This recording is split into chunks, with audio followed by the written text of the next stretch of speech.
Sarah, look at this. Doesn't matter. Judges aren't above airport security. We have a procedure. Continue the search, Miller. The polished marble floor of the airport terminal gleamed under the bright, artificial lights of a Tuesday morning.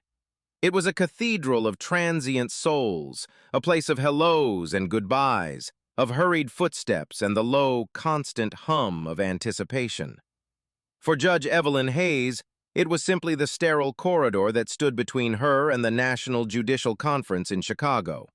At 58, she had navigated this corridor and dozens like it across the country more times than she could count. The routine was etched into her muscle memory. The precise moment to slip her laptop from its sleeve, the practiced motion of removing her shoes, the exact weight of her carry-on as she lifted it onto the conveyor belt. She was a woman who radiated a quiet, unassailable authority. It wasn't in her height or build, which were both average, but in her posture, an unwavering straightness of her spine that spoke of decades spent on the bench, absorbing the weight of human fallibility and dispensing justice with a steady hand.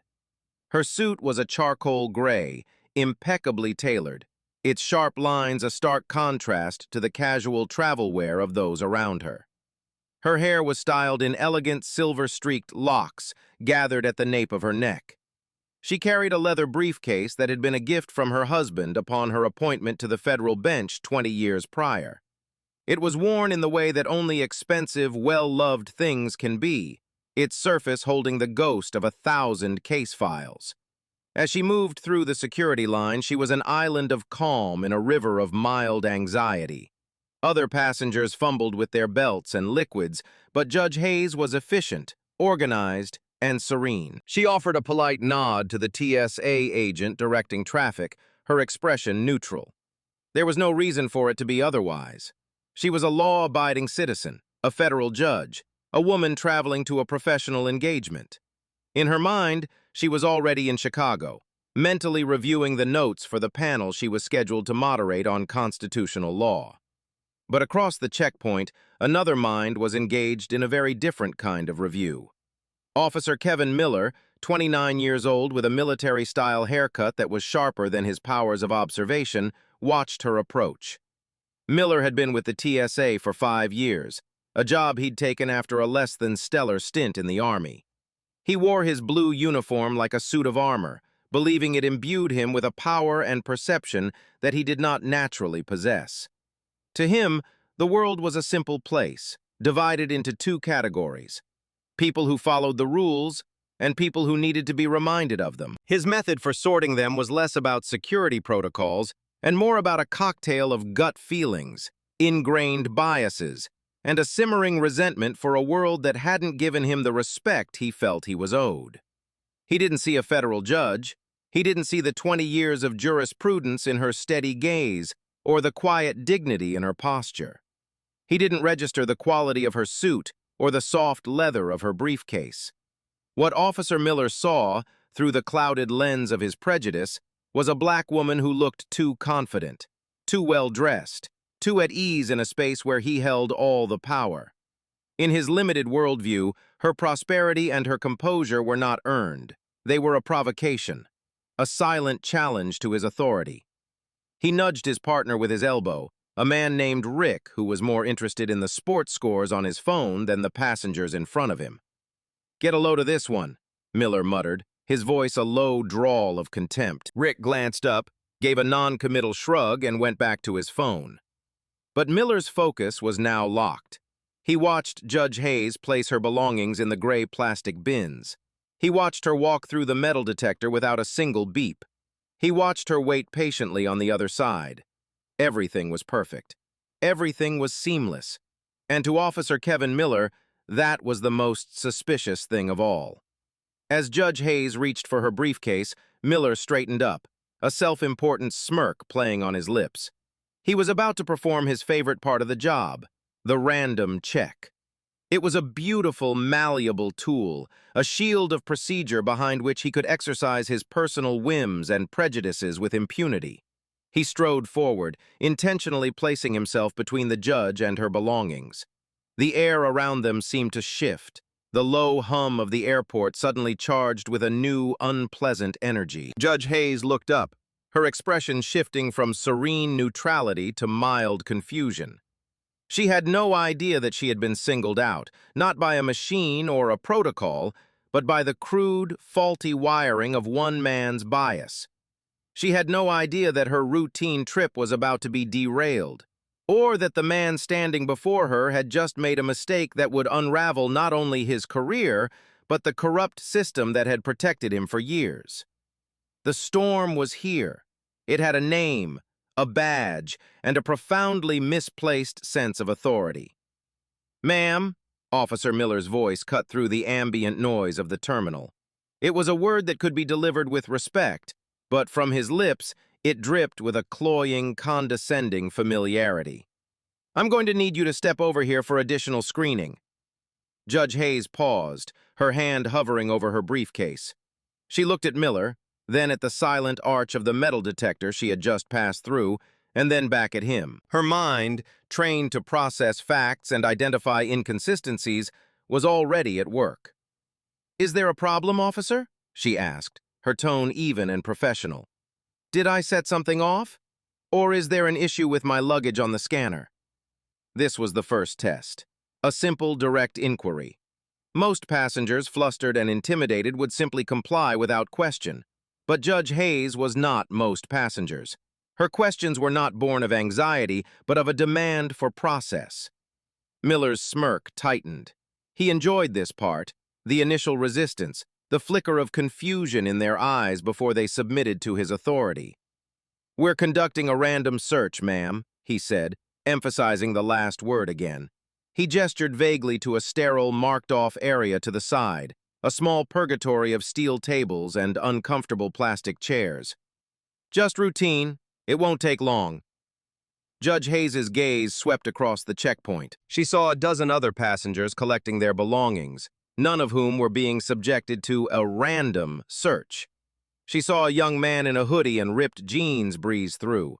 She saw a businessman whose frantic energy was far more conspicuous than her own calm demeanor. The randomness, she noted with the precision of a jurist examining evidence, seemed remarkably specific. "I see," she said, her voice still perfectly level yet carrying a new weight. "And what was the criteria for this random selection? Is it computer-generated, or is it at the officer's discretion?" Miller's face flushed slightly. He wasn't used to being cross-examined. His training had prepared him for finding contraband, not for defending the logic of his actions. "That's classified security information," he snapped, his professional veneer cracking to reveal the raw irritation beneath. "Now please step aside. You're holding up the line." The lie was blatant. There was no line behind her. The checkpoint was in a momentary lull. But Judge Hayes recognized the tactic. Create a false sense of urgency to pressure compliance. It was a technique she had seen attorneys use, and she had never tolerated it in her courtroom. She would not tolerate it here. Instead of moving, she did something Miller did not expect. She made eye contact, a direct, unflinching gaze that seemed to penetrate his uniform and see the insecure man beneath. And she began to document. Her mind was a courtroom stenographer, recording every detail. "Officer Kevin Miller, badge number 7432, approximately 5 feet 11 inches, short brown hair, a small scar above his right eyebrow. His tone, dismissive, then hostile. His justification for the stop, a transparently false claim of randomness."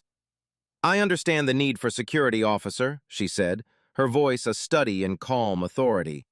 "However, I also have a flight to catch. Perhaps you could explain the basis for this additional screening so we can resolve it quickly." "Did my bag show anything on the X-ray?" "We'll get to your bag in a minute," Miller retorted, his patience gone. He felt his power slipping. This woman wasn't acting the way people were supposed to act. She wasn't intimidated. She wasn't apologetic. She was questioning him. He took a step closer, invading her personal space, a classic intimidation tactic. "First, I need to see your ID and your boarding pass again." He snatched the documents from her hand before she could fully extend them. His eyes scanned the boarding pass, then the driver's license. Evelyn Hayes. He said the name aloud, mispronouncing it with deliberate carelessness. "All right, Evelyn," he said, his voice dripping with disrespect. "Let's go." It was the use of her first name that solidified it.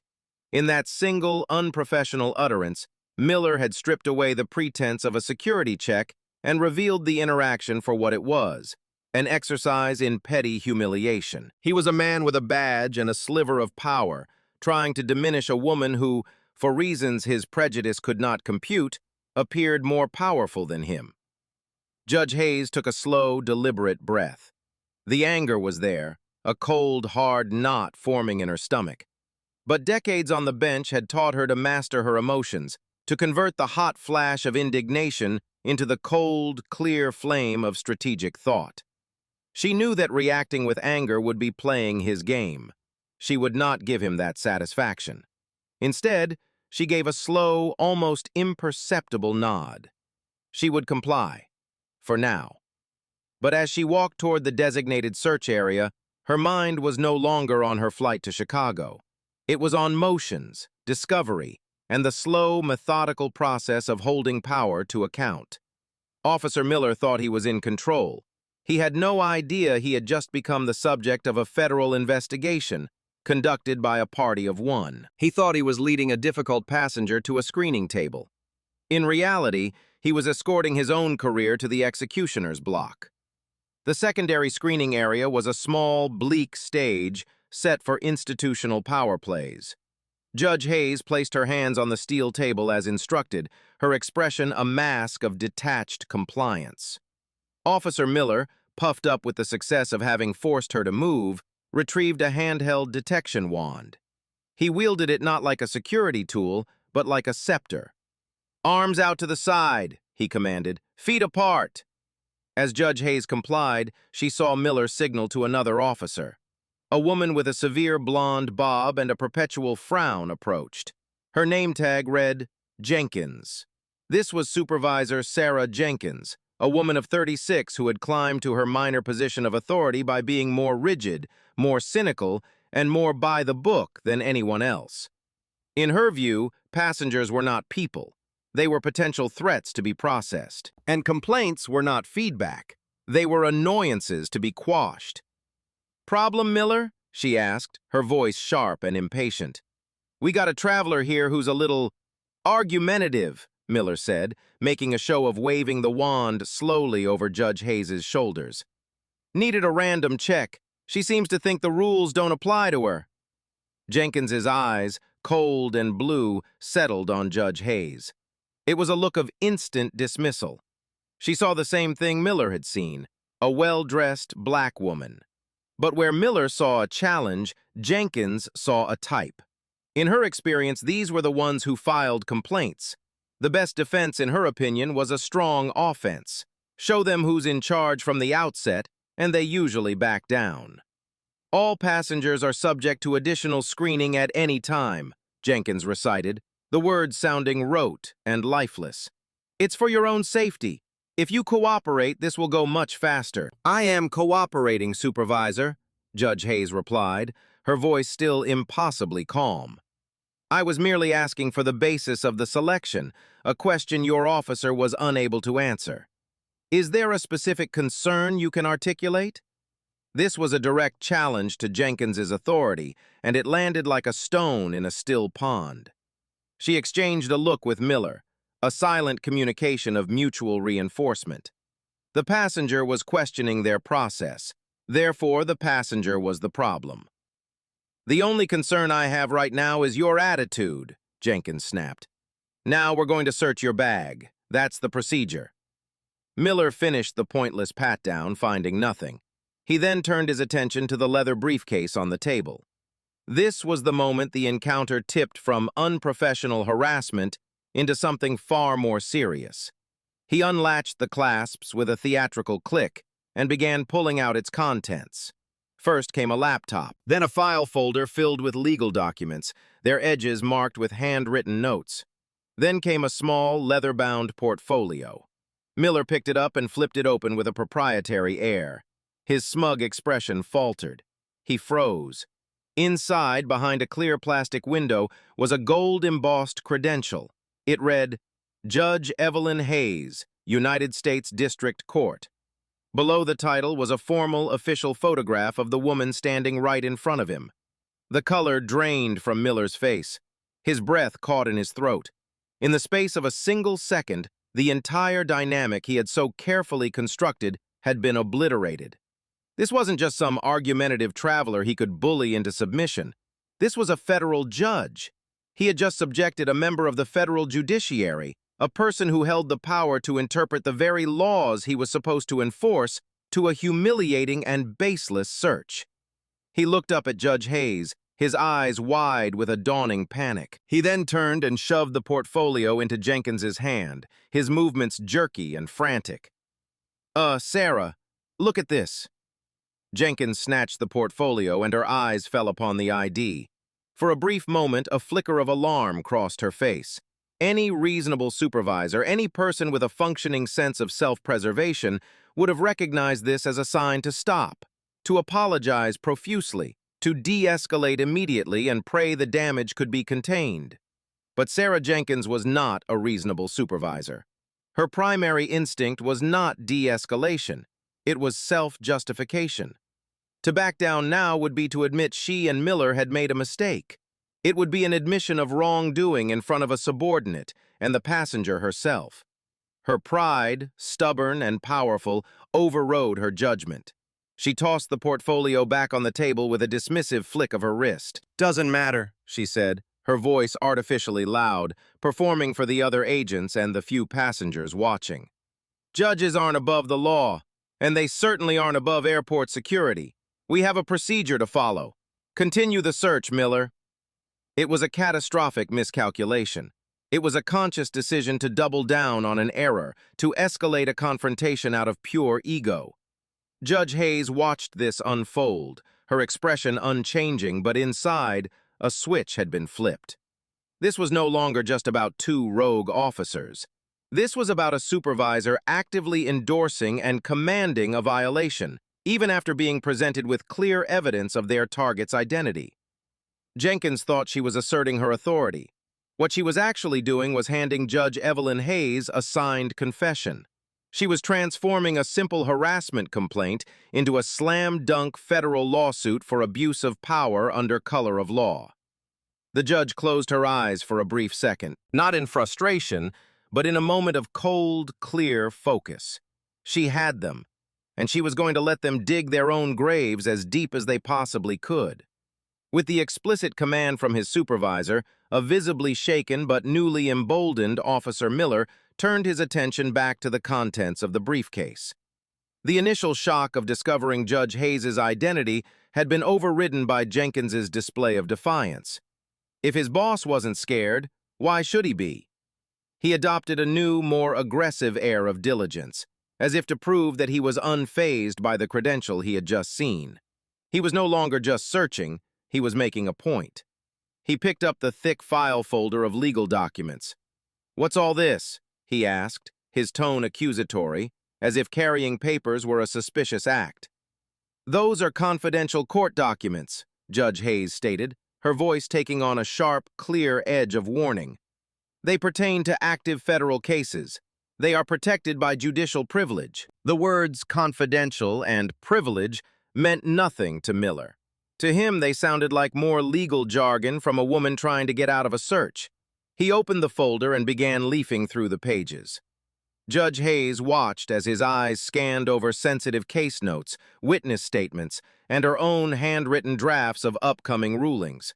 This was no longer just an affront to her dignity, it was a flagrant violation of the sanctity of the judicial process. These were not her personal papers. They belonged to the court, to the system of justice she had sworn an oath to uphold.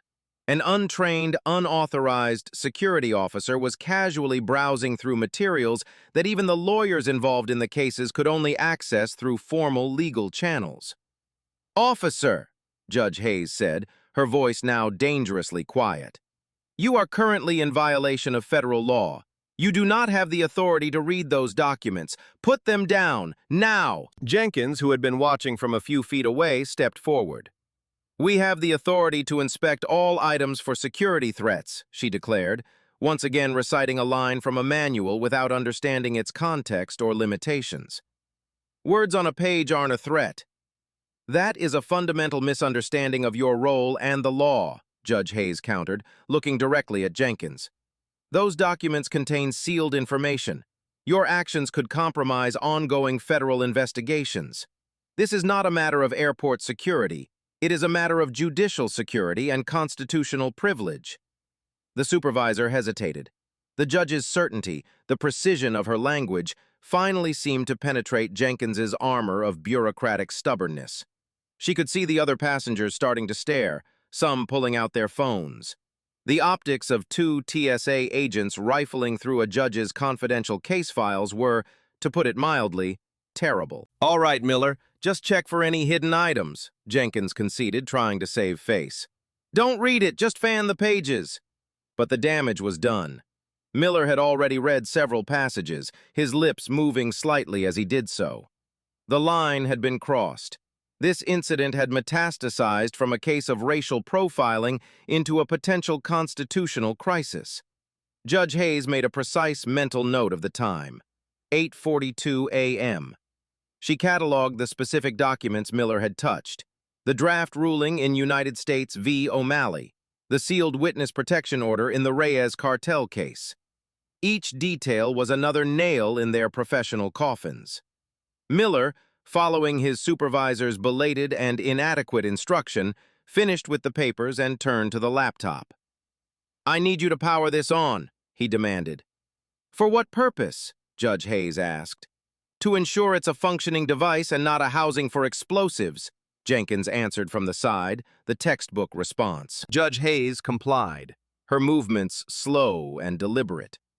She entered her password and the screen lit up, displaying a desktop organized with folders labeled by case number. Miller leaned in, his gaze lingering on the file names. He reached out and moved the mouse, his cursor hovering over a folder titled Judicial Ethics Committee, Confidential. This final act of intrusion was almost comical in its audacity. He was, in effect, a petty thief contemplating breaking into the central vault of a national bank. Before he could click, Judge Hayes spoke, her voice leaving no room for argument. "Touch that mouse again, officer, and I will add tampering with federal evidence to the list of charges." The word charges finally seemed to land with its intended force. Miller snatched his hand back as if the mouse were red hot. He looked at Jenkins, a desperate plea for guidance in his eyes. The supervisor, now visibly flustered and aware that this situation had spiraled far beyond a simple, random check, finally decided to cut her losses. "Okay, that's enough," she said, her voice strained. "Everything appears to be in order. You can pack your things." The search was over. It had yielded nothing, as they both knew it would. They had found no weapons, no contraband, no threat of any kind. All they had done was violate a citizen's rights, humiliate a federal judge, and illegally access privileged legal information. Officer Miller pushed the jumbled pile of documents, the laptop, and the portfolio back toward Judge Hayes, not meeting her eyes. Supervisor Jenkins stood with her arms crossed, her expression a sour mix of anger and regret. They thought it was over. They thought she would just pack her bag, miss her flight, and leave. They had no comprehension of the legal and professional cataclysm they had just unleashed upon themselves. For them, it was the end of a deeply unpleasant interaction. For Judge Hayes, it was the beginning of a meticulously planned war. There was a profound silence in the small screening area. The background noise of the airport seemed to fade away as Judge Hayes began, with methodical precision, to repack her briefcase. She did not rush. Her movements were deliberate, each item placed back in its exact spot. It was the same careful process she used when reviewing evidence, giving each piece its due consideration before placing it into the larger narrative of a case. Her laptop was slid back into its protective sleeve. Her pens and notebooks were arranged neatly. The confidential court documents were placed back into their folder, their sanctity now violated. Miller and Jenkins watched her, a tense and awkward stillness between them. They wanted her to leave. Her continued presence was a silent, looming indictment of their conduct. Every second she remained there, calmly organizing her belongings, stretched their nerves thinner.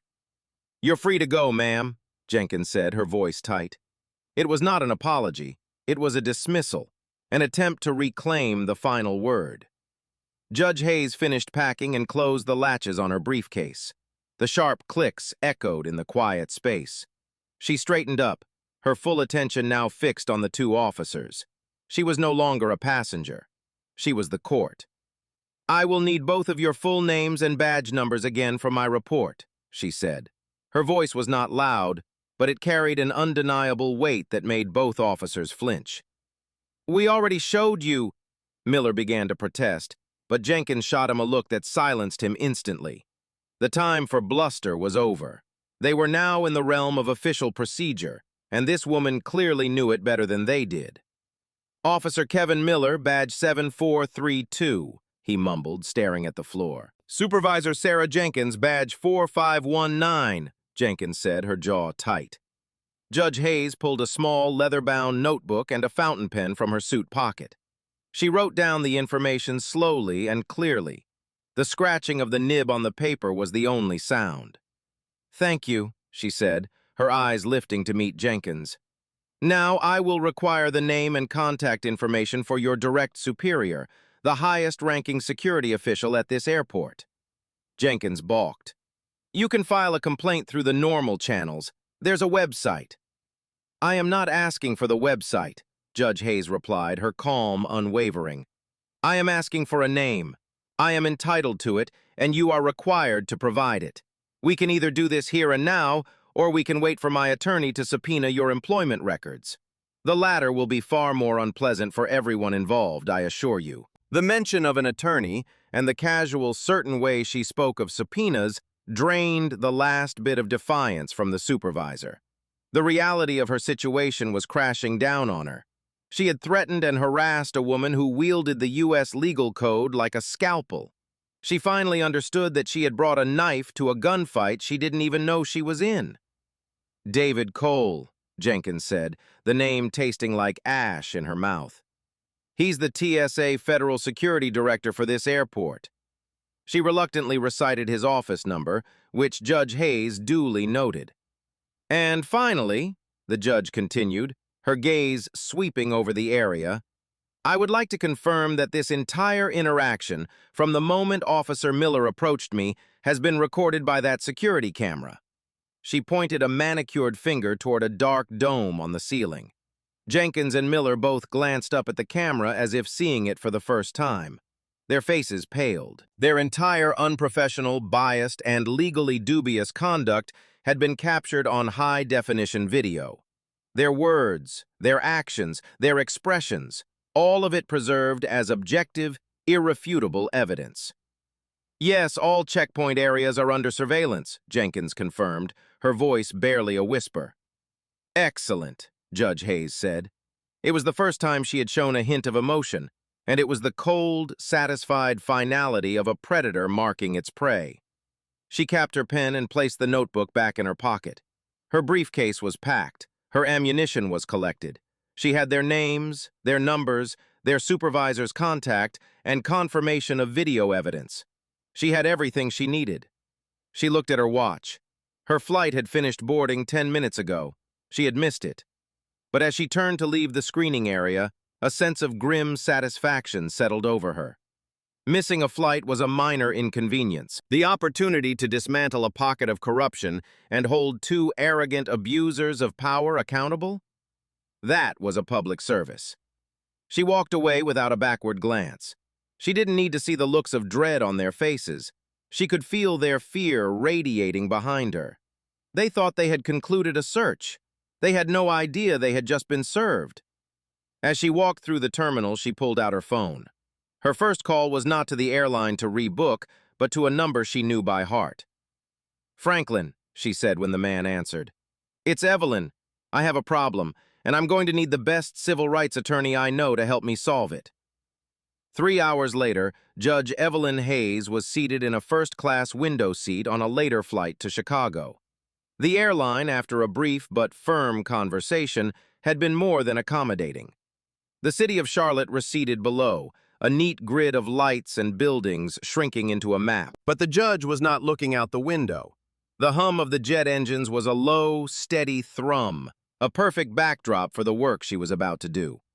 She had her laptop open on the tray table connected to the airplane's Wi-Fi. The fury that had been a cold, controlled stone in her gut was now being channeled into its most potent form: meticulous, exhaustive research. She was no longer Evelyn Hayes, the aggrieved passenger. She was Judge Hayes, the investigator, building a case with the same dispassionate rigor she applied to the matters in her own courtroom. Her first search was simple: TSA complaint process. The results confirmed what she already knew: a labyrinthine system of online forms and bureaucratic black holes, designed more to absorb and dissipate complaints than to resolve them. This was the front door, the one designed for the public. She had no intention of using it. Her next searches were for the names she had so carefully written down: TSA Officer Kevin Miller, Charlotte Douglas Airport; TSA Supervisor Sarah Jenkins, Charlotte Douglas Airport. Initially, the searches yielded little. Employee records were not public. But the judge was skilled in navigating the deeper recesses of the internet.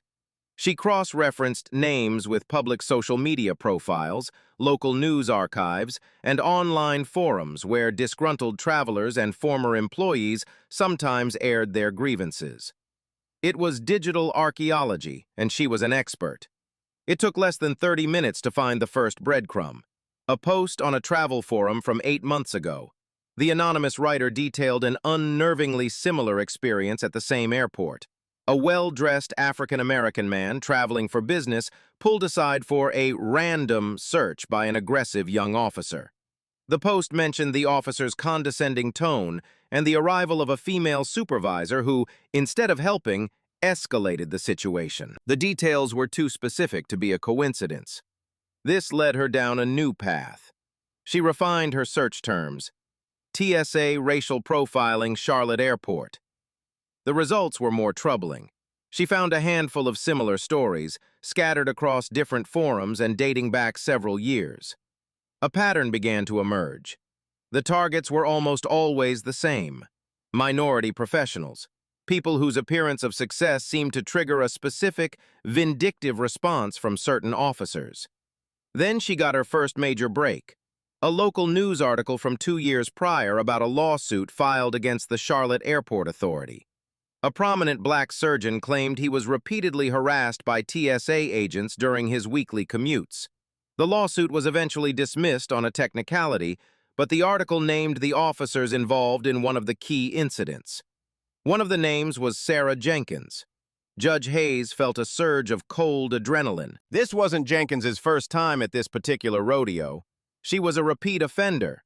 The system hadn't just failed to correct her behavior, it had actively enabled it, allowing her to continue in a supervisory role where she could teach her prejudiced methods to younger officers like Miller. She dug deeper, using legal databases she had access to through her judicial credentials. She looked up the dismissed lawsuit, reading through the preliminary motions and witness depositions.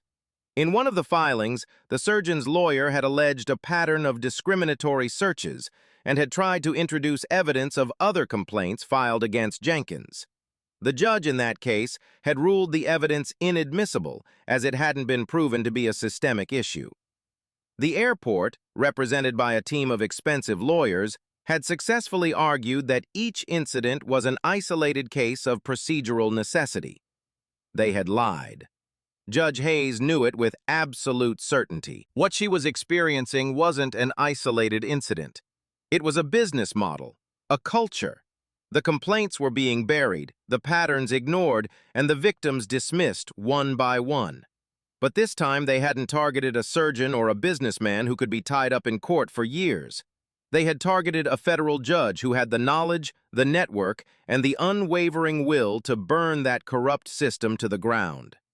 She began to type, her fingers flying across the keyboard. She wasn't just taking notes, she was drafting a legal strategy. She outlined the potential causes of action: Fourth Amendment violations, unreasonable search and seizure; 14th Amendment violations, equal protection under the law; and specific civil rights statutes like Section 1983, which allows for lawsuits against government officials for civil rights violations. She compiled the links to the forum posts, the news article, and the court documents from the previous lawsuit. She cross-referenced dates and details. She identified the key weakness in the airport's previous defense.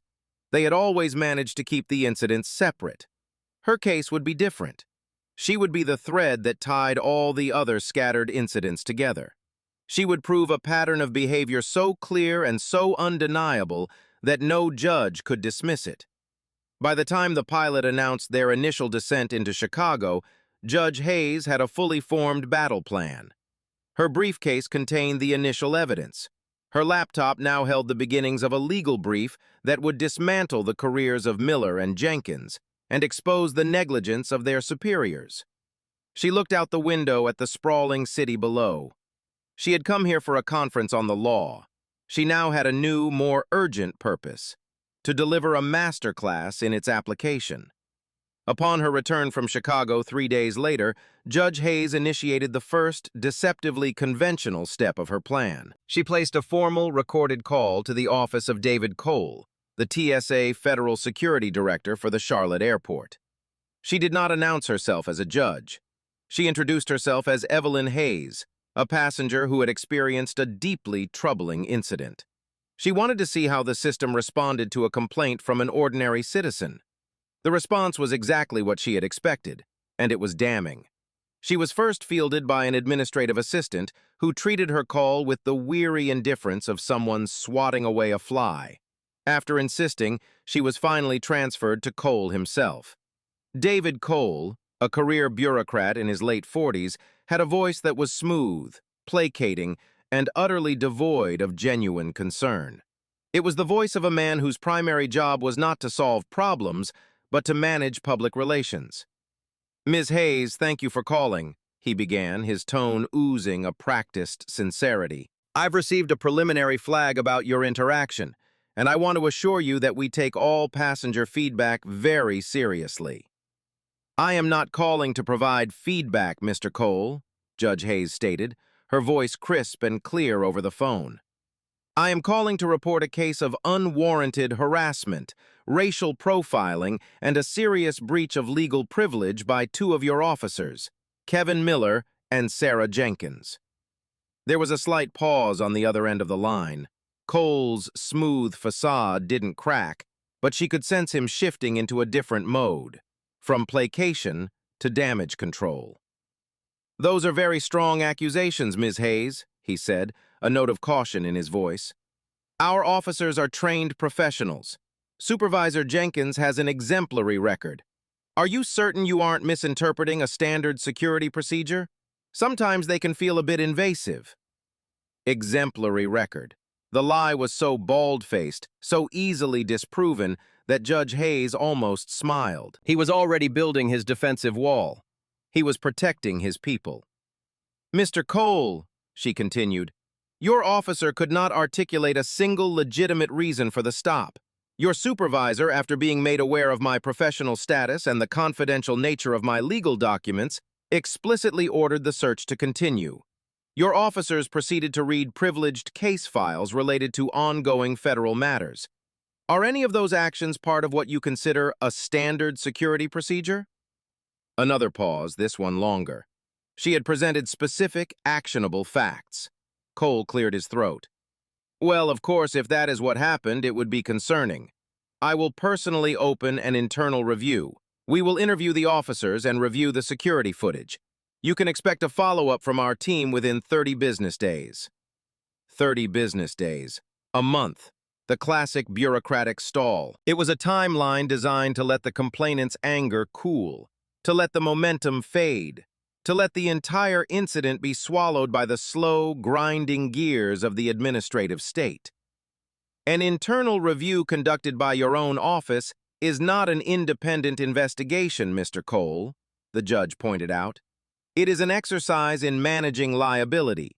Furthermore, I will require a copy of that unedited security footage for my own records. Please have it sent to me within 48 hours. This time, Cole's composure audibly frayed. I'm not at liberty to release security footage to the public, he said stiffly. It's a matter of national security.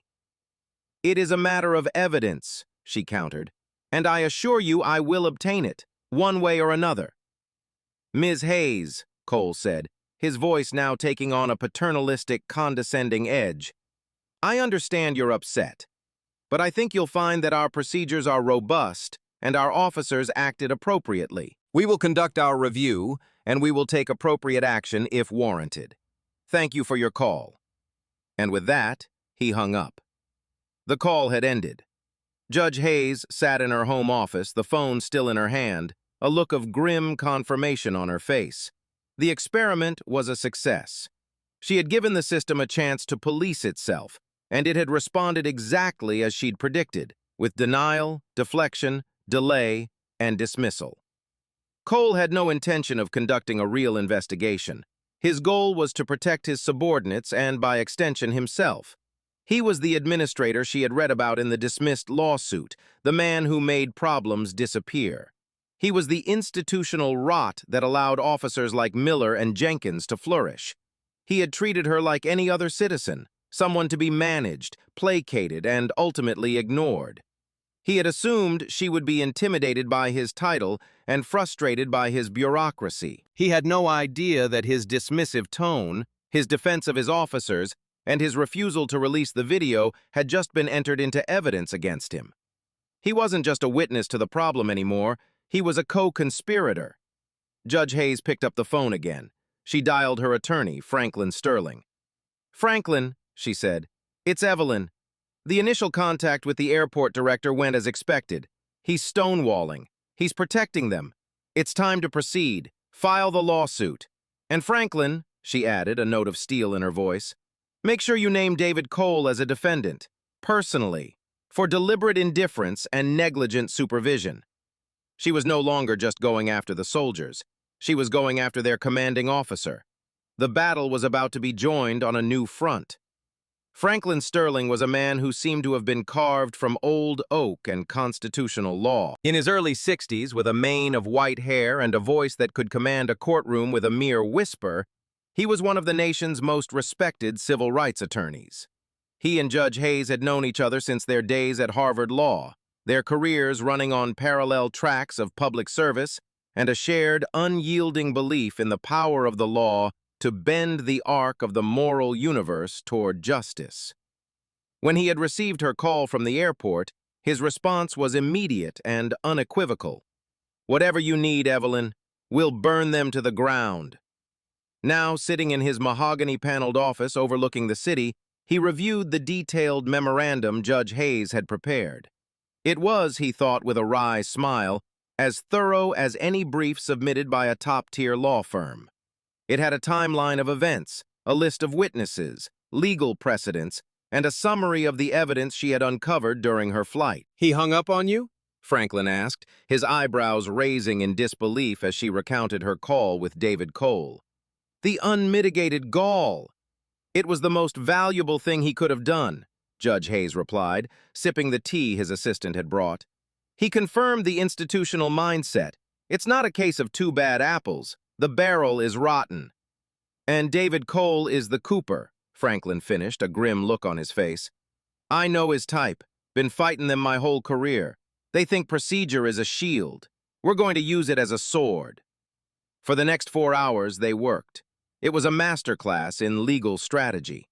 They were not just building a lawsuit, they were forging a weapon, designed to be so sharp, so heavy, and so precise that their opponents would have no defense against it. They decided against a quick settlement. This was not about money. This was about systemic change and public accountability. The lawsuit would be filed in federal court, Judge Hayes's home turf. While she would not preside over her own case, filing it there sent a powerful message. It was a declaration that this was not merely a passenger complaint, but an assault on the integrity of the judiciary and the civil rights of all citizens. Franklin's legal team began drafting the complaint. It was a work of art, a narrative of injustice backed by the full force of federal law.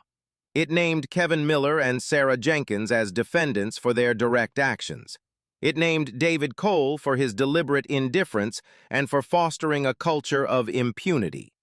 And it named the Transportation Security Administration and the Charlotte Airport Authority as institutional defendants for their failure to train, supervise, and discipline their employees. The complaint laid out the facts in stark, unflinching detail.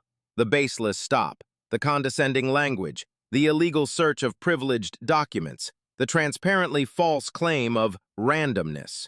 But it went further.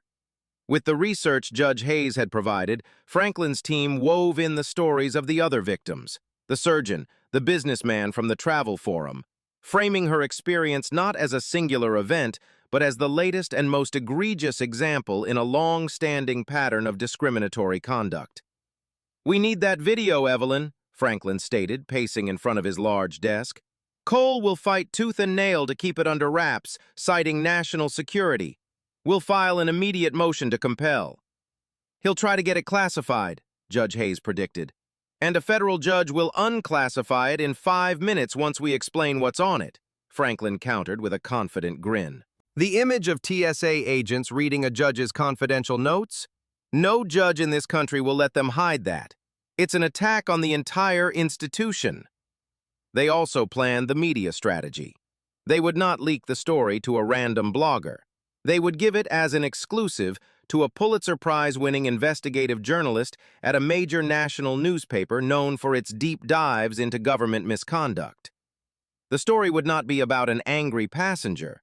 It would be about a federal judge exposing a pattern of abuse from within the system. By the end of the day, the pieces were in place. The lawsuit was drafted, ready to be filed. The motion to compel the release of the security footage was prepared. The call to the journalist was planned. Judge Hayes stood to leave, her leather briefcase in hand. It no longer felt like a symbol of her violation.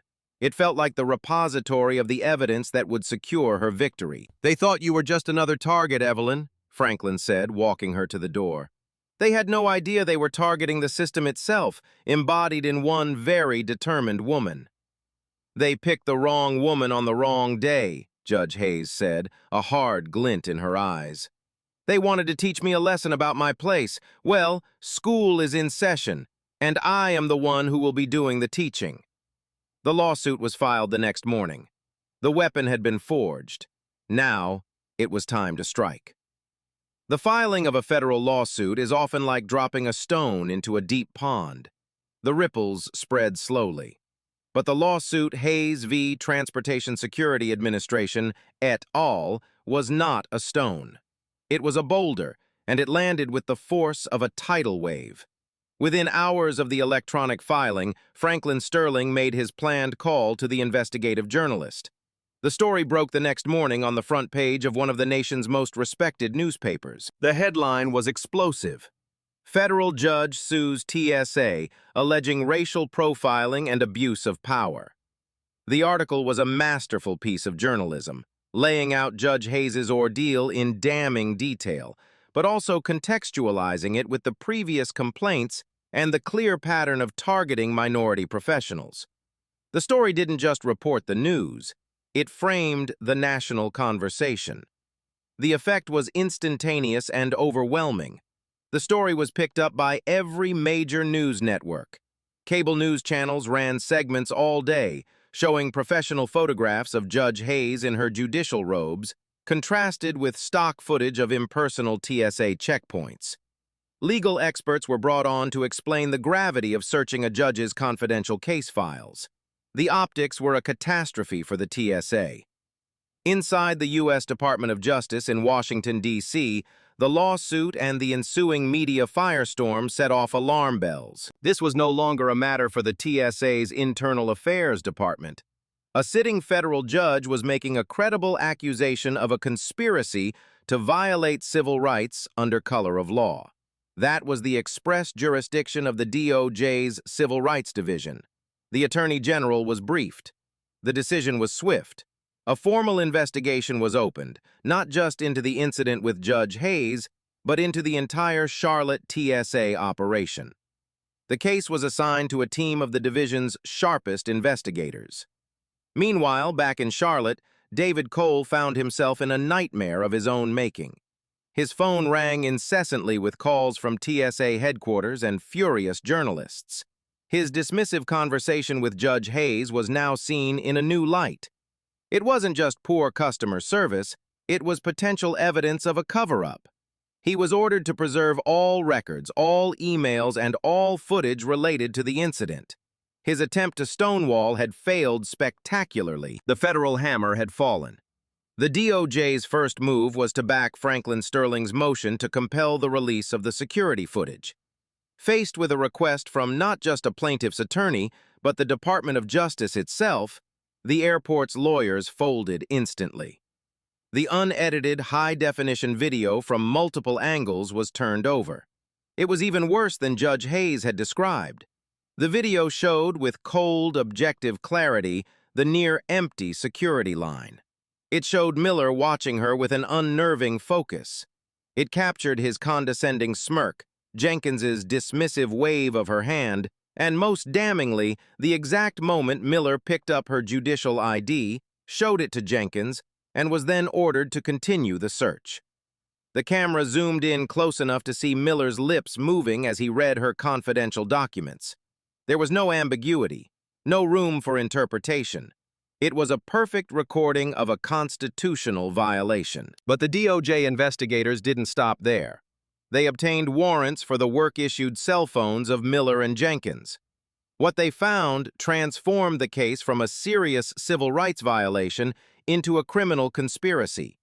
They discovered a text message thread between the two officers, filled with what could only be described as a highlight reel of their on-the-job bigotry. They had nicknames for different types of travelers. They joked about whose random check could make a passenger miss their flight. The thread was a cesspool of racism, classism, and contempt for the very public they were supposed to protect. And then, investigators found the smoking gun. On the morning of the incident, just after Judge Hayes had walked through the metal detector, Miller had sent a text to Jenkins. Miller, got a live one for you. Fancy suit thinks she owns the place. You gotta see this. Jenkins's reply came a minute later. Jenkins, on my way. Give her the full treatment. It was premeditated. It was coordinated. The random check was a complete fabrication, and they had documented their conspiracy themselves. But there was one more exchange, sent an hour after Judge Hayes had left the checkpoint, that sealed their fate. Miller, so that lady from this morning, you're not going to believe it. She was a judge, a federal judge. Jenkins, I know, so what? Makes it even better. Little lesson in humility. She's probably just filing some stupid complaint form right now that Cole will toss in the trash, LOL. The arrogance, the flagrant disregard for the law, the casual admission of their motive to humiliate someone they felt was above her station. And the final damning piece, their stated belief that their supervisor, David Cole, would cover for them. It was a direct link in the chain of command, proving that this culture of abuse was not only tolerated, but expected. The investigators now had an airtight case. They had video evidence of the act, text messages proving the discriminatory intent and premeditation, and evidence of a pattern of previous behavior. The federal hammer had not just fallen, it had shattered the entire corrupt structure at the Charlotte Airport TSA. For Miller, Jenkins, and Cole, the game was over. They just didn't know it yet. In the break room of the Charlotte Airport TSA, Kevin Miller and Sarah Jenkins treated the burgeoning scandal with a strange mixture of bravado and denial. In their minds, the lawsuit was an abstraction, a rich person's temper tantrum. They were frontline officers, union members, protected by a bureaucracy designed to withstand exactly this kind of pressure. "Can you believe this?" Miller said, scrolling through a news article on his phone and laughing. He showed the screen to Jenkins. It was a picture of Judge Hayes, looking dignified and resolute. "She really thinks she's going to get somewhere with this. It's our word against hers." "It's not even that," Jenkins said, stirring her coffee with a plastic stick. "It's procedure against her feelings. We followed the random search protocol. She didn't like it. End of story. Cole will handle the lawyers. That's what he gets paid for." Their confidence was born from years of impunity. They had both been the subject of complaints before. Each time the process had been the same. They would write a report, coached by their supervisors on the right keywords to use. Passenger was non-compliant, followed standard procedure, based on behavioral indicators. David Cole would conduct his internal review, which consisted of signing off on their reports, and the complaint would vanish into a file, never to be seen again. They had no reason to believe this time would be any different, regardless of the woman's title. In fact, her title made them even more defiant. It was proof in their eyes that they had been right to be suspicious. "Her being a judge just makes her look worse," Miller mused, leaning back in his chair with a smug look. "Like she thinks she's special. People are going to see that. They'll be on our side. We're just regular folks doing our job to keep people safe." This was their narrative, the story they told themselves and each other. They were the blue-collar heroes, and she was the entitled elite. It was a comfortable, self-serving fiction that insulated them from the reality of their actions.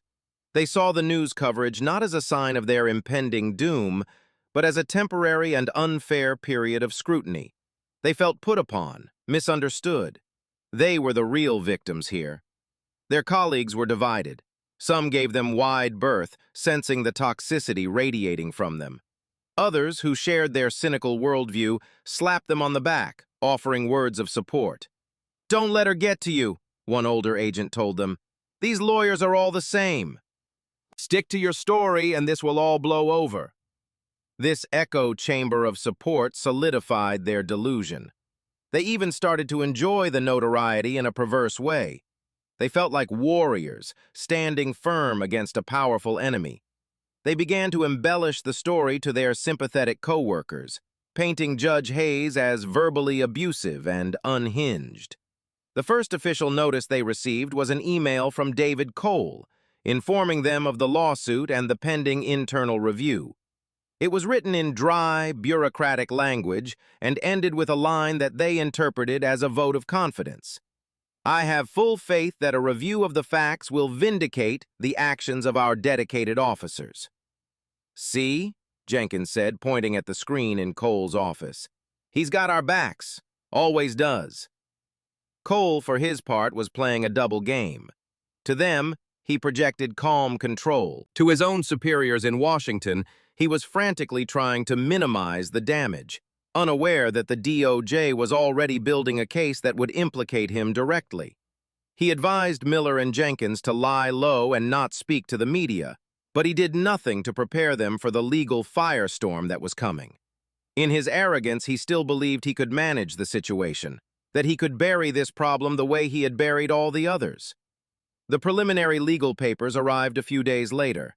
They were thick, dense documents filled with legal language they didn't fully understand. They scanned the pages, their eyes catching phrases like gross negligence and malicious intent.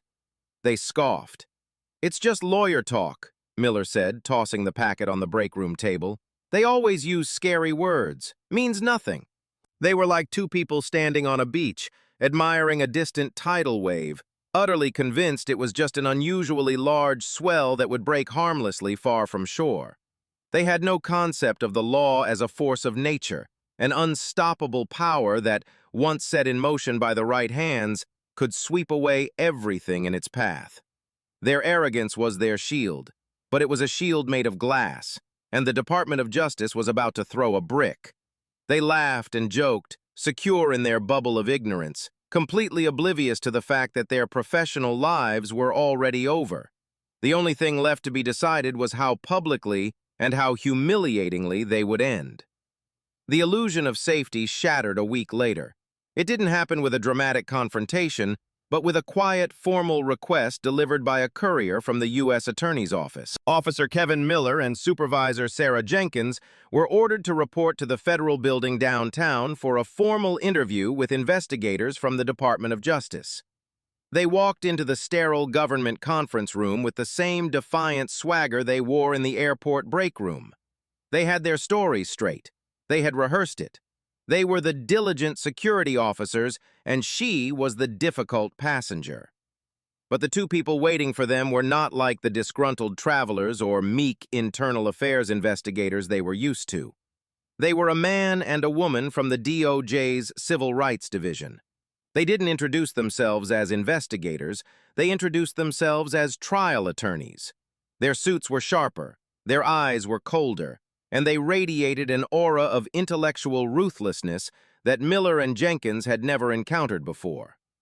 The interview began simply. They were asked to recount the events of that Tuesday morning. Miller went first, telling his well-rehearsed tale of a randomly selected passenger who became agitated and uncooperative. He sprinkled in the keywords he had been taught. I observed behavioral indicators that warranted further screening. The female attorney, a sharp woman named Maria Flores, listened patiently, not taking a single note. When he was finished, she leaned forward slightly. Officer Miller, she said, her voice soft but laced with steel. What specific behavioral indicators did you observe? Miller stammered. She was looking around, seemed nervous. Nervous? Flores repeated. Or was she simply observing her surroundings, as any normal person would in a public space? Before Miller could answer, she continued. We have the security footage, officer, from 4 different angles. We've had it analyzed by behavioral experts. They found her posture to be remarkably calm and composed. In fact, the only signs of agitation came from you. Would you like to revise your statement? Miller's mouth went dry. He glanced at Jenkins, but she was staring intently at the table, refusing to make eye contact. The foundation of his story had just been demolished with a single surgical strike. It was Jenkins's turn. She was more polished, more articulate. She stuck to the procedure defense. Regardless of the selection process, she said, once a passenger is selected for secondary screening, we are required to follow through with a full search protocol. My officer was simply doing his job, and I supported his decision as his supervisor. The male attorney, Mark Chen, opened a file in front of him.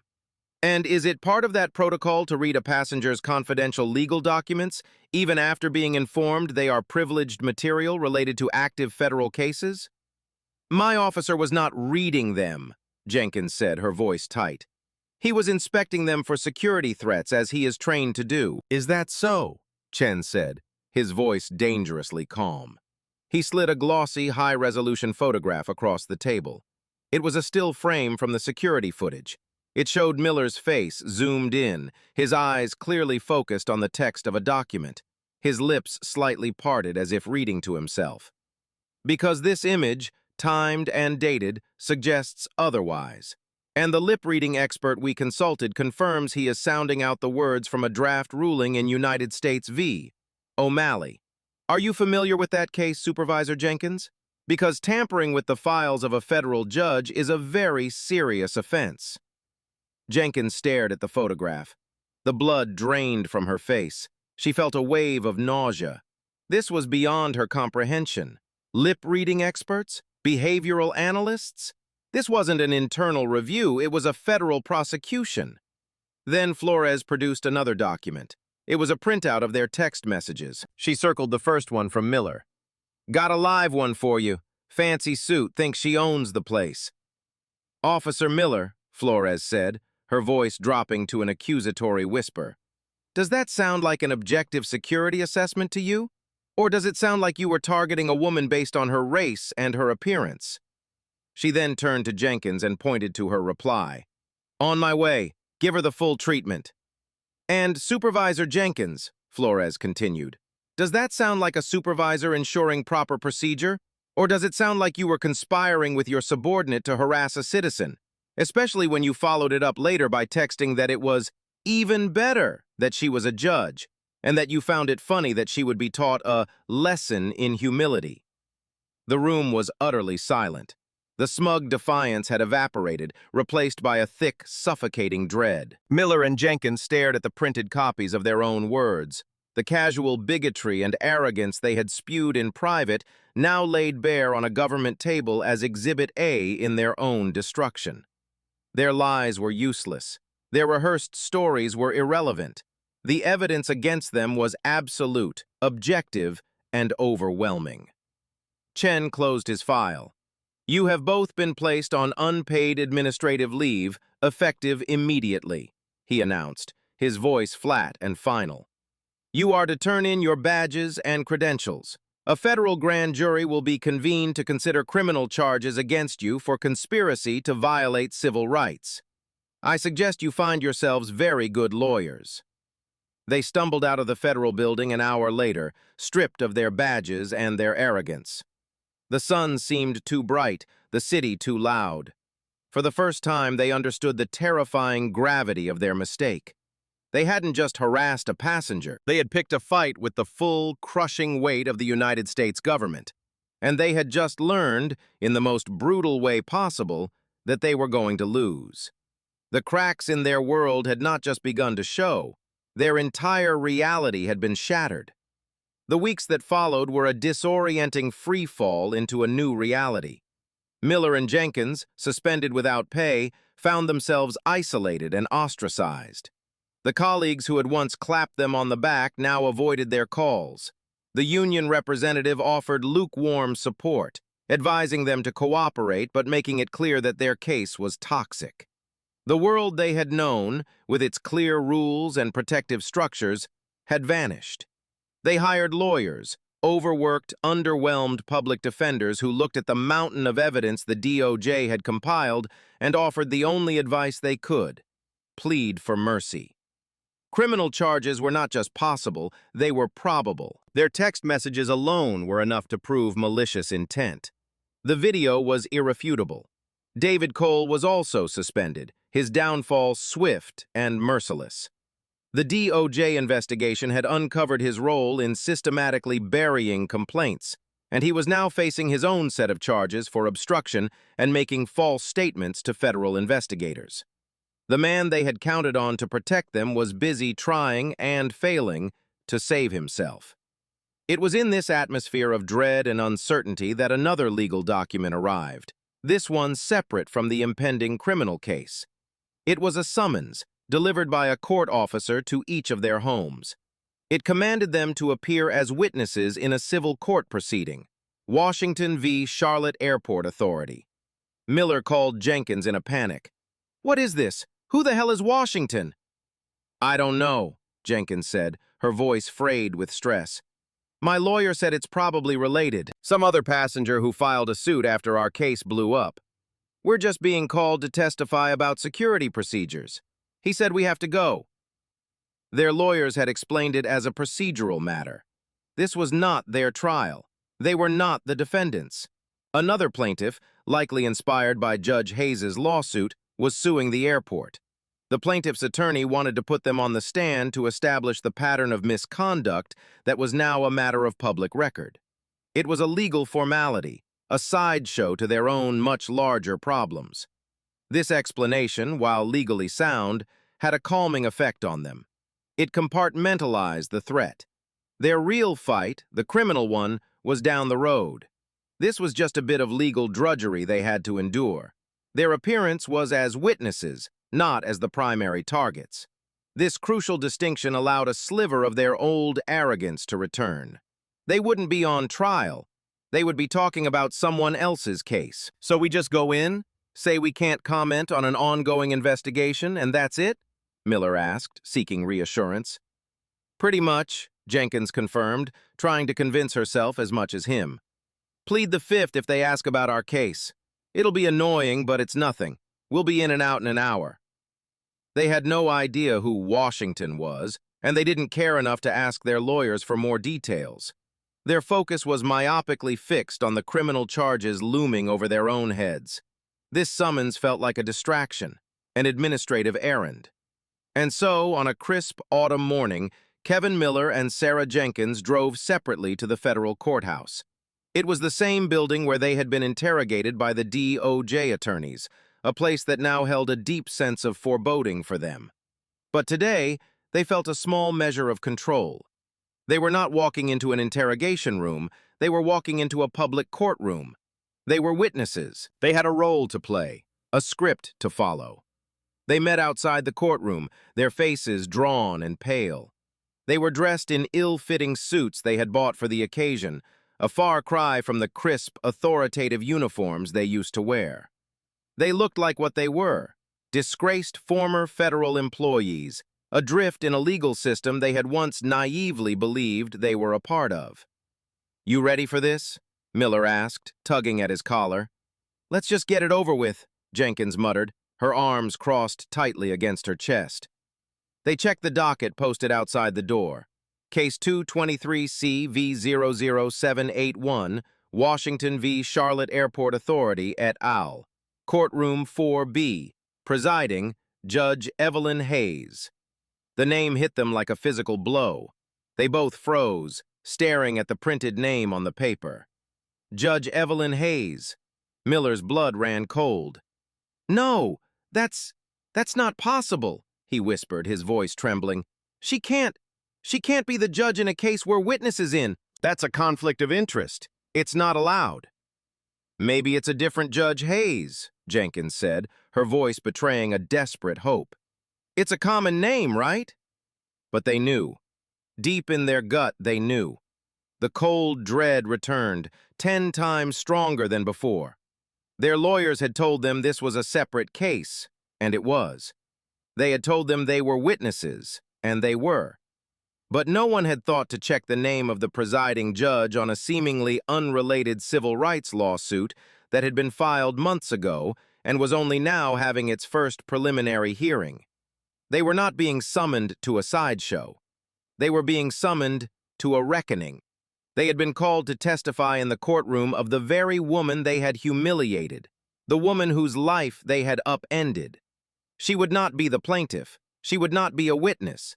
She would be sitting on the bench, cloaked in the full power and authority of the United States judiciary, looking down on them. Their little legal errand had just become a walk into the lion's den, and the lioness was waiting.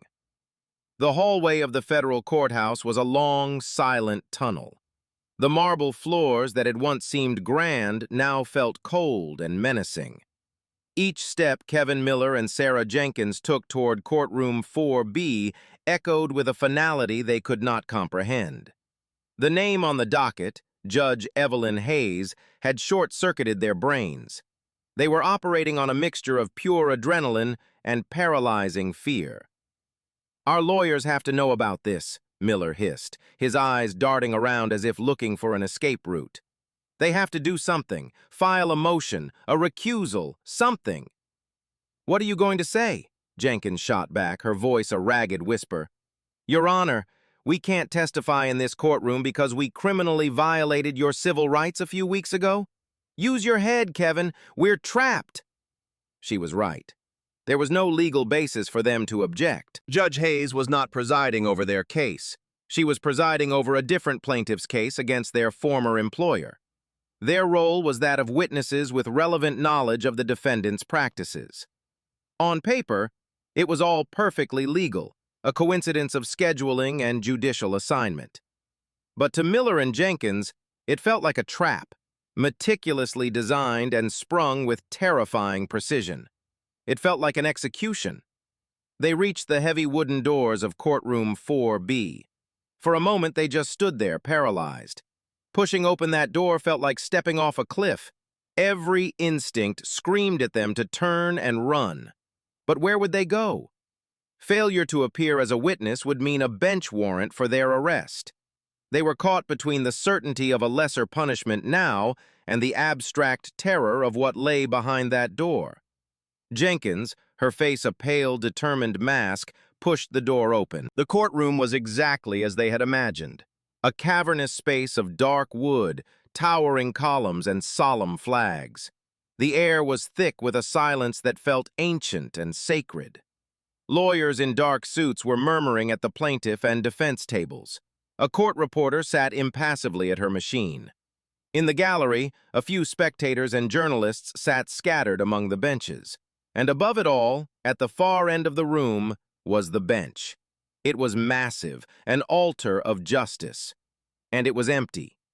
They were directed by a bailiff to a hard wooden bench at the front of the gallery, reserved for witnesses waiting to be called.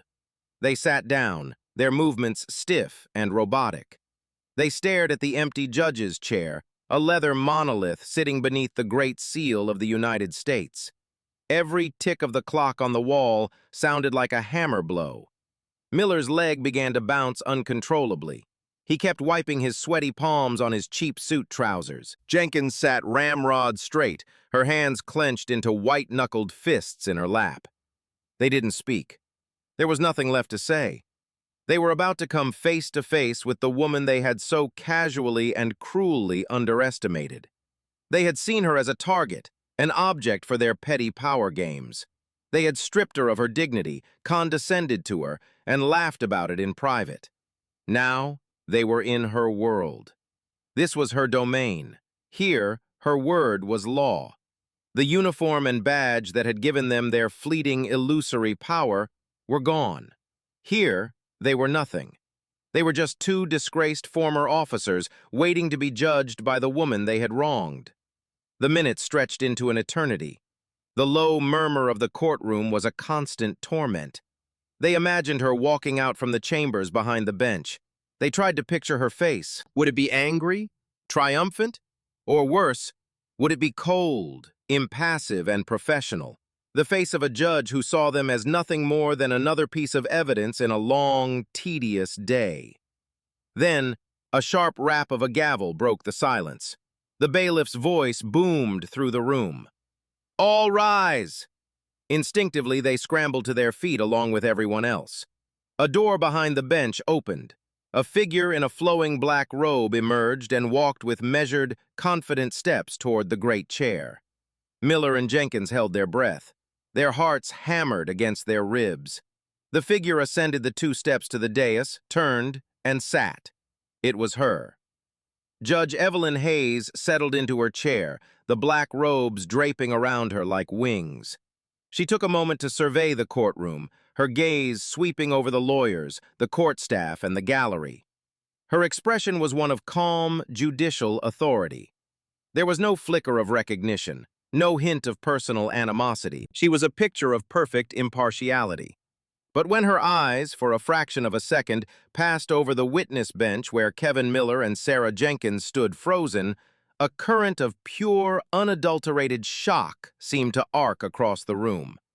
It was a moment visible only to them, a silent, devastating confirmation.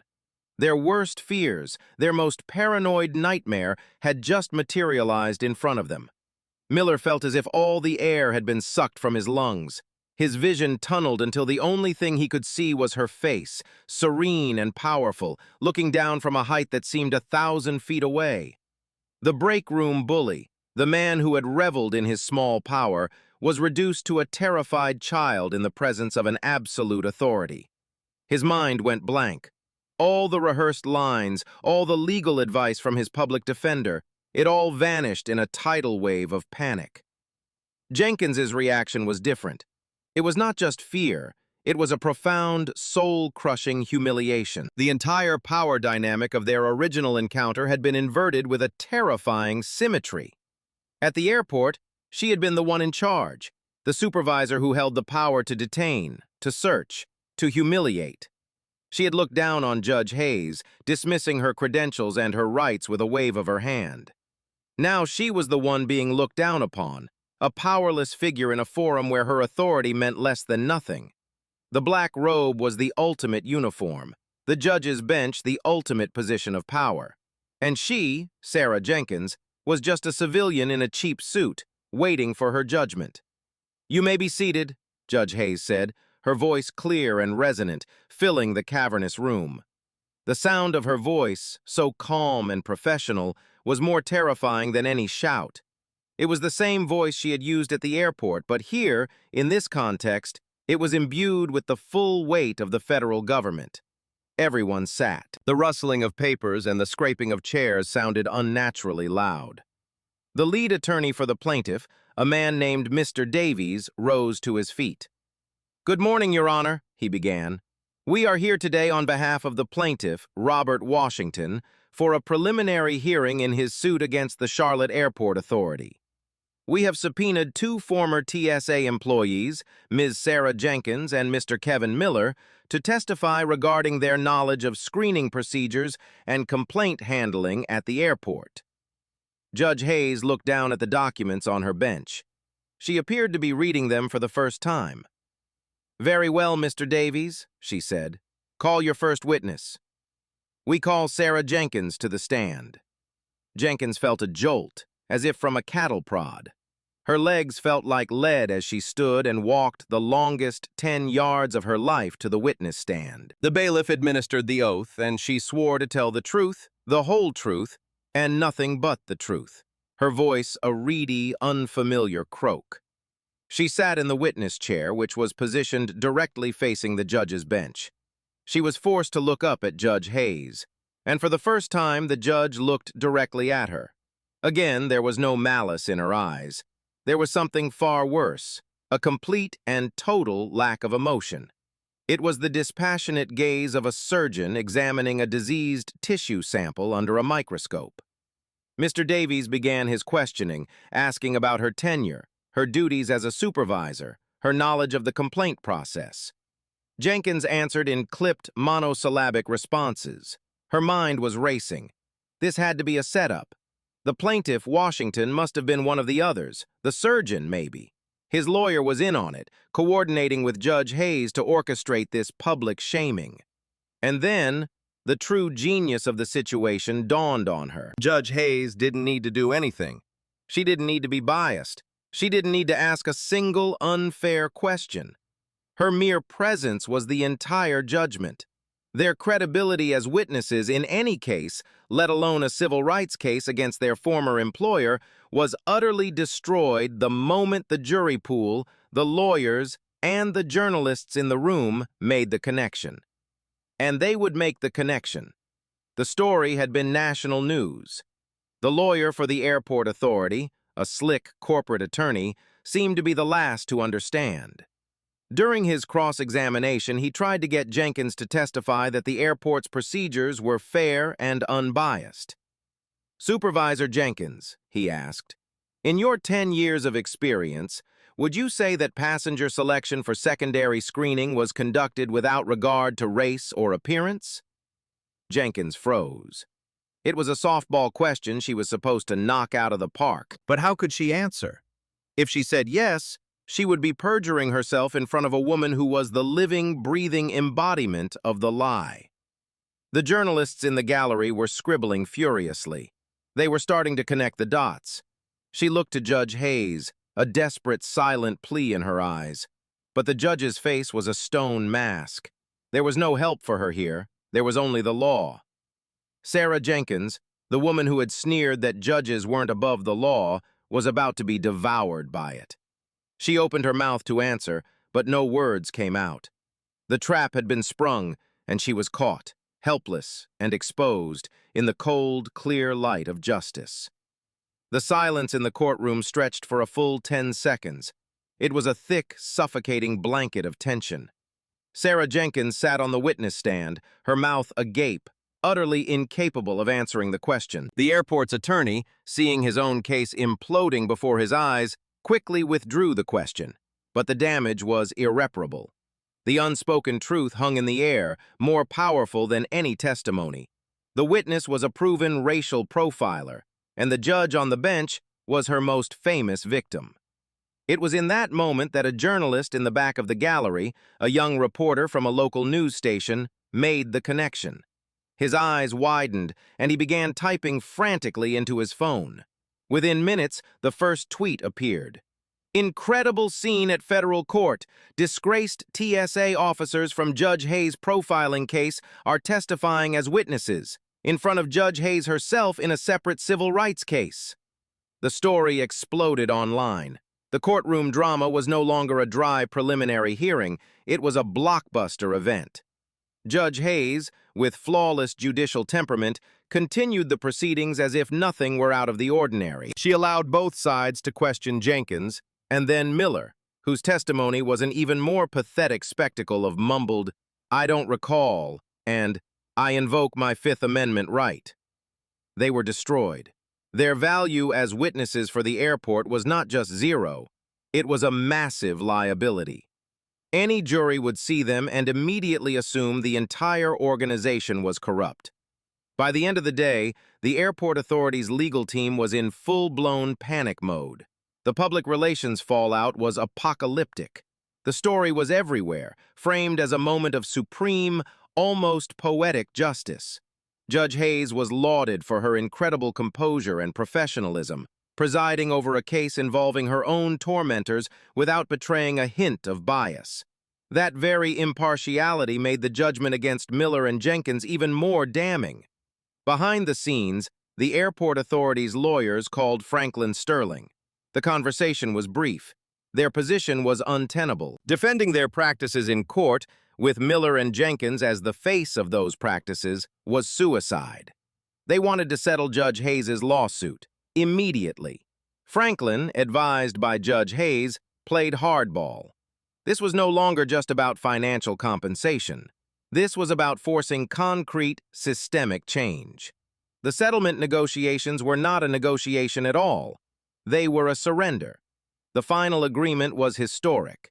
The airport authority and the TSA agreed to a multi-million-dollar settlement, the vast majority of which Judge Hayes directed to a newly created fund to provide legal aid for victims of civil rights abuses. But the monetary award was the least important part. The non-monetary terms were the real victory. The settlement mandated the immediate termination of Miller, Jenkins, and Cole, preempting any union appeals process. It required the airport to disband its current internal review process and replace it with an independent civilian oversight board with subpoena power, a board on which a representative from the ACLU would have a permanent seat. It mandated a complete overhaul of their training protocols, with a new curriculum designed by leading civil rights experts. Finally, it required the airport to publish quarterly public reports on the demographics of all secondary searches to monitor for evidence of bias. They had not just won a lawsuit, they had forced a revolution. For Kevin Miller and Sarah Jenkins, the public courtroom appearance was the final, humiliating end to their careers. They became national symbols of petty bigotry and abuse of power. The impending criminal charges were almost an afterthought. Facing a mountain of irrefutable evidence and public infamy, they both accepted plea bargains. They pleaded guilty to conspiracy to violate civil rights, avoiding prison time but receiving years of probation, thousands of dollars in fines, and a permanent felony record that made them unemployable in any position of trust for the rest of their lives. David Cole, facing more serious charges of obstruction, was sentenced to 18 months in a low-security federal prison. His conviction sent a shockwave through the ranks of government bureaucracy, a clear message that covering up the misconduct of subordinates was not just poor management, but a criminal act. Judge Hayes never spoke publicly about the courtroom hearing. She didn't have to. Her actions spoke for themselves. She had used the system she had sworn to uphold to deliver a perfect, unassailable form of justice. She had recused herself from the Washington case immediately after the hearing, her duty fulfilled, to avoid any further appearance of conflict. But her point had been made. She had demonstrated that the most powerful response to abuse is not rage, but a cold, calculated application of the law. Miller and Jenkins had thought they could make her feel small and powerless. Instead, they had handed her the opportunity to demonstrate the true nature of power, not the fleeting authority of a uniform, but the enduring systemic power of justice, wielded by a steady and brilliant hand. They had tried to knock her off her feet, and in response, she had brought the entire corrupt temple down on their heads. In the quiet solitude of her chambers, weeks after the settlement was signed and the media storm had subsided, Judge Evelyn Hayes looked out the large window at the city skyline. The world outside was the same, yet fundamentally changed. The scales of justice, which had been so egregiously tilted that day at the airport, had been reset, not just for her, but for countless others who would now benefit from the reforms she had forced into existence. Her personal victory had become a public precedent. She returned to her duties on the bench, presiding over the complex tapestry of human conflict that passed through her courtroom each day. But she carried within her a new, more intimate understanding of the system she served. She had always known, intellectually, about the insidious nature of systemic bias, but to have felt its crude, personal sting, to have been on the receiving end of such casual dehumanization, had forged a new layer of empathy onto her judicial soul. Her fight had not made her cynical. It had made her more vigilant. It reinforced her belief that the law was not a self-enforcing machine. It was a tool, and it was only as good as the hands that wielded it. She was more determined than ever to ensure those hands were hers, and that they remained steady. The case of Hayes versus TSA became a landmark in civil rights litigation, studied in law schools as a masterclass in strategy. It demonstrated how a single, well-documented incident could be used to unravel an entire culture of misconduct. Travelers at airports across the country began to feel a subtle shift. The term random search was now viewed with a healthy dose of skepticism, and officers, aware of the Charlotte precedent, became more cautious, more professional. The fear of accountability had a wonderfully clarifying effect. Judge Hayes's stand had created a new reality. Anyone, in any uniform, at any time, could be held to account for their actions.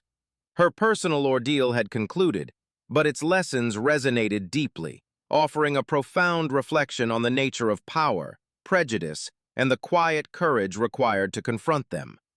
The story of Judge Hayes, Officer Miller, and Supervisor Jenkins is more than a satisfying tale of revenge. It's a deep psychological study. What drove Miller's initial action? It wasn't a calculated plan, but an impulse born from a toxic cocktail of personal insecurity and systemic permission.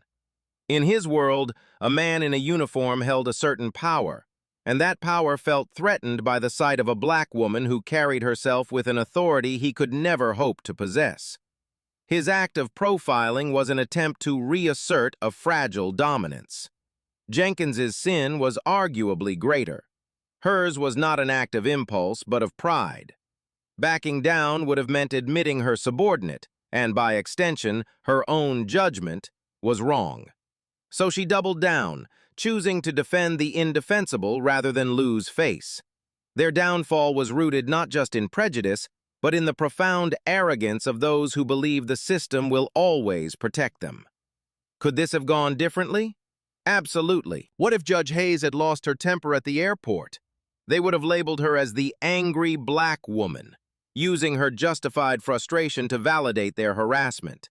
She would have become the aggressor in their report, and the narrative would have been muddied. What if she hadn't been a federal judge with an encyclopedic knowledge of the law and a powerful network? Her complaint would have almost certainly ended up in David Cole's trash can, another forgotten story of injustice. Her position gave her the platform, but it was her character, her unshakable calm and strategic brilliance that forged the victory. Her story is a powerful reminder that in the face of institutional arrogance, the most potent weapon is not emotion, but meticulous, undeniable truth. The ultimate message is one of profound and enduring hope.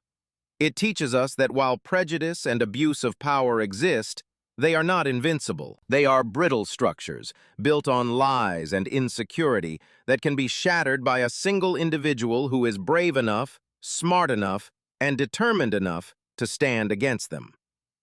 Judge Hayes reminds us that justice is not something that is simply given. It is something that must be demanded, fought for, and, in her case, presided over. What do you think is the most powerful tool against injustice? Public exposure or legal action? Have you ever been in a situation where staying calm completely changed the outcome? Let us know your thoughts in the comments below, and please remember to support the channel so we can continue bringing you these important stories.